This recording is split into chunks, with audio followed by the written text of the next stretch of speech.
I'm Hua Xiaonuo. Welcome to this episode of How Shiji. Today, I'm going to show you a few stories filled with love and hope from Mennonite Christian Hospital. First, I'd like to share with you a miraculous journey from a foreign land.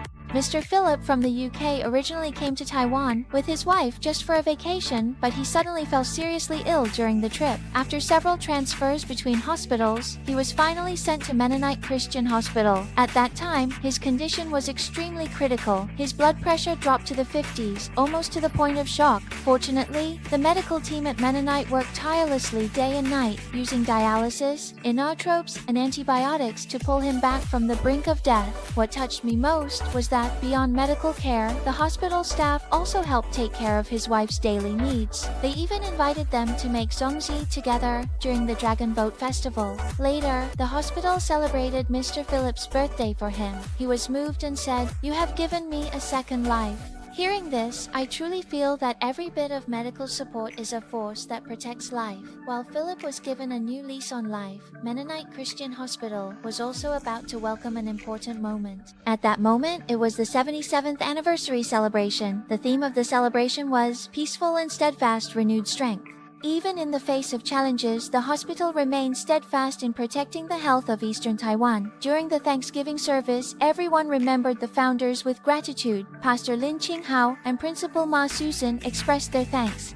They laid the foundation, and colleagues who returned from overseas training shared the spiritual leadership concepts they brought back, reminding everyone that healthcare is not just about professionalism, but also about love and faith. The dedication shown over these 77 years is not only reflected in medical advancements, but also in the deepening of long-term care services, allowing the elderly to live with peace of mind between the community and the hospital. In addition to the anniversary celebration, Mennonite Hospital also places great importance on gratitude. This spirit was embodied this year when 3 supervisors went to the Mennonite Bible College in the United States for further study. What they brought back was the realization that leadership is not just about authority, but about service and companionship. This sense of gratitude and humility helps us understand even more that healthcare is not only about curing illness, but also about warming hearts and accompanying patients and their families through their most difficult times. Speaking of companionship, we must mention the story of a mother with dementia. She had long relied on a nasogastric tube for feeding, but through the efforts of the medical team and her family, she finally relearned how to eat by mouth. The process was full of challenges, and the speech therapists and nurses helped her bit by bit.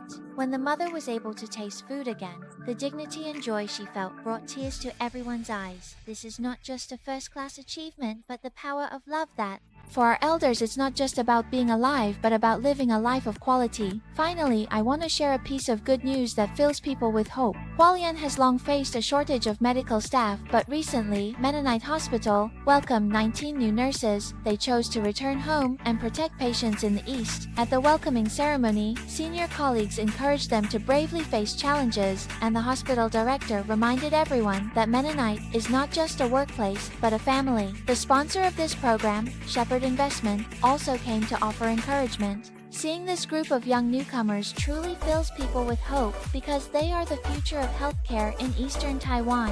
That's all for today's story. Every segment shows us that whether it's a cross-border miracle of life, whether it's the gratitude and perseverance of the cross-border miracle, a mother regaining her dignity, or the hope brought by new recruits, there is a common core behind it all: love and companionship. That's the collection of good news brought to you by Hua Xiaonuo. Thank you. Thanks to everyone who wholeheartedly protects this land. If you'd like to learn more, feel free to search for Mennonite Charity. See you next time. Goodbye.